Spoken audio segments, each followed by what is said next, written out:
Welcome back to Solo Adventures! My name is Livi and I'm here yet again with another BGG Solitaire PnP game review. So today the game we're going to be taking a look at is Razorhurst, a detective game that is kind of in the style of Sherlock Holmes Consulting Detective. So this review is going to be a little bit different because this game depends so heavily on narrative. As I said, it's very reminiscent of Sherlock Holmes Consulting Detective. There's a mystery to solve, and once you've solved the mystery, there really isn't a lot of replayability there. I feel like this game is best experienced if you go in relatively fresh, maybe not knowing too much about the game besides the general premise, and experiencing it that way. The gameplay is extremely easy, and I don't think you'll have a hard time with that at all. There are a few components with this game, but it's nothing too major. This game doesn't have a very heavy build, it's mostly just cards, and the whole game is in black and white, I believe. Now, most of this game is probably not something you are actually going to print out, though you can, and that is the casebook for this game. Just like Sherlock Holmes Consulting Detective, there is a whole big long story with different passages that you can go to, and I believe that the game has more than 200 pages that you can go to, so I think it would be probably a lot to print. I think there's a version that is a bit more printer friendly, but probably most people will be perfectly satisfied playing through this game digitally. The PDF has very convenient links that make it easy to zip around the file. Of course, if you are a die-hard analog gamer, you still can, of course, make a physical book. So Razorhurst is really interesting to me for multiple reasons. And one of the big reasons is that this game takes place in Australia. This game takes place in Australia during the Roaring Twenties. I don't think I've really read very many books or seen a lot of movies that deal with Australia, let alone the 1920s. And so this fresh setting is definitely something new and something really cool. It gets you out of the same boring London that you might have already explored up and down in Sherlock Holmes Consulting Detective, and gives you Sydney, Australia. So the gameplay is similar to Sherlock Holmes in several ways. You make different choices and it guides you through the book. However, this game does have a few more mechanics. So unlike Sherlock Holmes, there are some game mechanics that involve statistics that you need to use to make checks, kind of like a game book. This game gives you the choice of 4 detectives, and each of them comes with a portrait and different statistics, so I think that's really cool. Also, one of the detectives is female, and I really appreciate it because the only other time I've gotten to play a female detective in a game was those old Nancy Drew PC games. So aside from the characters, there is also the element of time. Both time of day and the day of the month that you are in. So time will pass as you explore around Sydney. Certain events will happen or become possible to you at various times of the day. You will also burn through your energy and your stamina the longer you go on every day, and so you have to decide when you want to go back to your home and rest. On this little calendar card, there are passages that are associated with every day. And so there are different events that happen based on the day that you are on in this game, which is super cool. One of my favorite aspects of Sherlock Holmes Consulting Detective was the fact that the city was completely open. You had an index and you had a map, but you didn't necessarily have anybody pointing you directly to where you should be going. It was up to you to decide where you wanted to go, and then you would look up the number in the index, and then you would try to find a lead there. And this game is just like that. This is what really sets it apart from just your humble gamebook experience. This really requires you to think and use your skills of deduction. I know that I am comparing this game a lot to Sherlock Holmes Consulting Detective, and I think that this is probably unavoidable because I feel like the designer was really heavily inspired by this.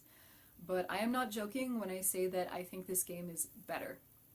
Now, to be fair, there is only one case so far, but I do think there's going to be more. But honestly, I find the experience of this game to be a lot more gratifying in pretty much every way. Whereas in Sherlock Holmes, you're playing just a random Baker Street irregular trying to run around and see if you can figure out the crime, but you know that Sherlock is going to solve it at the end of the day and your score is never going to be higher than his.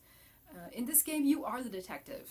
People are depending on you. You need to solve the crime. You do have a sidekick that you can consult and talk to about various clues, but it's nothing so major as going to Sherlock or something like that and asking for a hint. It really gives you much more of a feeling of being a detective rather than just some intern who's trying to play a detective game. The time passing mechanic is cool and actually makes you think and prioritize about where you want to go next. And the fact that this game involves stats and rolling for them, it means that there is some amount of replayability. You also have to think of this game as more of a game. In Sherlock Holmes, it's just reading and thinking and deducing, and here you do all of that, but you have the extra game mechanics added on, which lends to a much deeper, richer experience. The artwork for this game is fantastic. There are character portraits for not only all of the detectives, but for every person of interest. So all of your suspects, the people that might be key to this case, they have their own card with their own portrait, and then on the back it has all of their relevant stats, which is so cool. I love how you can just kind of pick them up and move them around and kind of think, oh, maybe it was that guy, or no, maybe it was this guy. The map for this game is a bit more simplistic and it is smaller. It's also a bit disjointed. The map is made up of these little cards. So you don't really get to see the whole map of Sydney, but rather you get to see various kind of hubs of where interesting things happen. And that's perfectly fine, but I do think it would have been extra cool if you could have had the entirety of Sydney to look at and explore. I do know that that would have added a lot of extra work, however, for the designer, because more places to explore, of course, means more entries that you have to write, and more potential false leads the player can pick up on. So I will confess that I have not finished this game.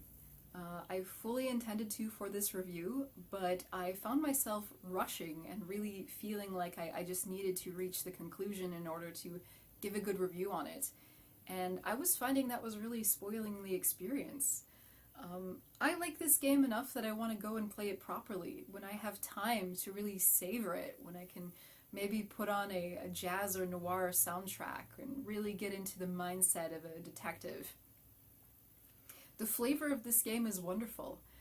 Where Sherlock Holmes has kind of that proper British sort of feeling, this game is gritty. It has gangsters, it has crime, it has... It shows the ugly side of society, and I really find that just a lot more compelling. This is not a game for younger players because there are mature themes in it, but I think if you're a fan of crime and detective stories and you are not a child, I think that this shouldn't be too rough for you. So, would I recommend this game? Yes, absolutely. If you've played Sherlock Holmes Consulting Detective and you liked it, this game's a no-brainer. Play it. Like I said, I honestly feel like this game is better.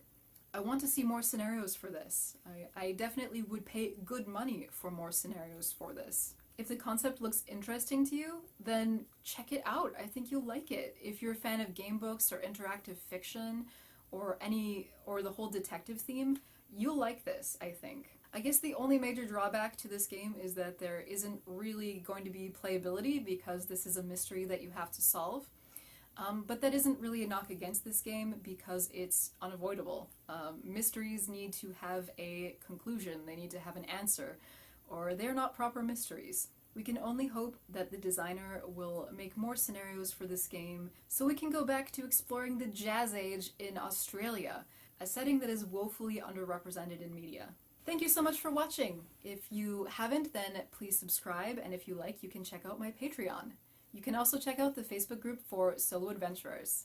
I'd like to give a special shout out and a thank you to my heroic tier patron, Joshua Jumbles. So until next time, friends, happy adventuring.